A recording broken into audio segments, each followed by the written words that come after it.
Bonjour à tous, c'est parti pour quelques minutes aux couleurs de l'actu. Le principe est simple, je donne une couleur à l'actu, un bleu si l'actu est plaisante, un rouge si elle me déplaît, et je lis également vos nombreuses réactions sur le réseau social Twitter. N'hésitez pas à m'écrire, j'ai une adresse mail, mika.denancy@gmail.com. Ce dernier samedi dans The Voice, une jeune fille a fait sensation. Elle a 16 ans, elle s'appelle Liv et elle a fait le buzz tout le week-end sur Twitter. Vous en avez tous parlé, vous l'avez adoré, un petit peu moins. Et je vous propose, pour ceux qui ne seraient passés totalement à côté de ce buzz, d'écouter un petit extrait de cette jeune fille. C'est parti, tablette, hop, si ça marche.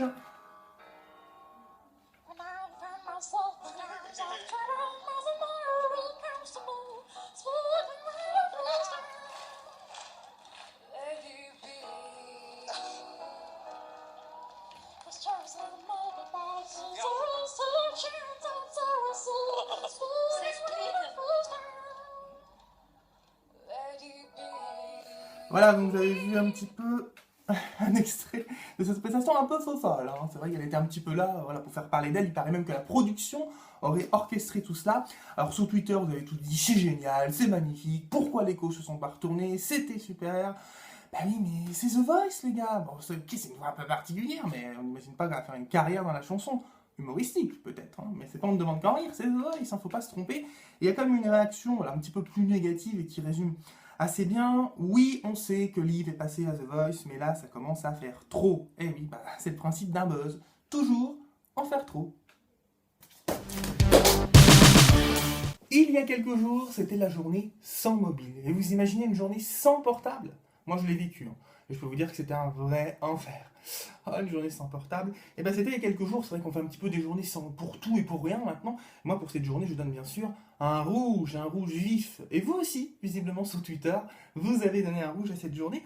On prouve ces réactions que j'ai sélectionnées. Un internaute qui écrit: c'est comme si on disait aux fumeurs, aujourd'hui, vous ne fumez pas. Ben, c'est tout à fait ça, en fait. Et oui, le portable, c'est une vraie drogue.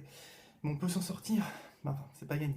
Et puis un autre tweet, et on conclura là-dessus, parce que j'ai vraiment adoré ce tweet. J'ai trouvé ça vraiment très très bien. Fait l'un pour l'autre, même sans mobile, on continue à être tactile. C'est beau. Allez, avant de se quitter, dans le reste de l'actu, il y a aussi des bleus et des rouges à mettre. Hein. Et on commence avec le Gangnam Style. Souvenez-vous de ce gros tube, cette fameuse danse Gangnam Style. Et ben elle vient seulement de quitter les charts. Et oui, seulement maintenant, elle n'est plus dans le top des ventes. Et elle est restée quand même 17 mois classée. C'est quand même un des records, je pense. Et c'est un bleu, forcément c'est un bleu. Non pas pour le record, mais parce que enfin le Gangnam Style va un petit peu s'éloigner de nous, parce que franchement, Gangnam Style, il y en avait marre. Hein. Et puis un rouge pour Laurie. Et oui, Laurie fait son retour dans la chanson.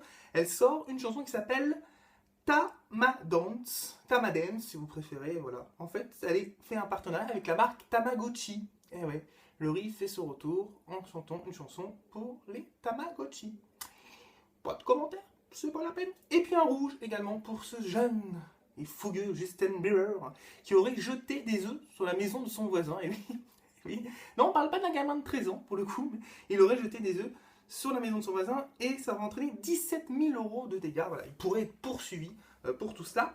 Un bleu à présent pour Astérix aux Jeux Olympiques. Et oui, TF1 a surfé sur la vague des JO en diffusant Astérix aux Jeux Olympiques.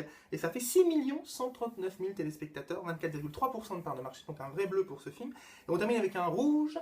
Et ben c'est la rumeur du moment. Obama et Beyoncé seraient ensemble. Eh oui, depuis François Hollande et Julie Gaillet, on n'avait pas eu de telle rumeur. Une rumeur qui pourrait être révélée très prochainement dans la presse américaine, ce que la presse américaine, certains Washington Post dément formellement, mais ça pourrait être le cas. Affaire à suivre, à mon avis, il y a de quoi rigoler, je pense. Allez, on se retrouve bien évidemment très très vite, toujours aux couleurs de l'actu. Ciao!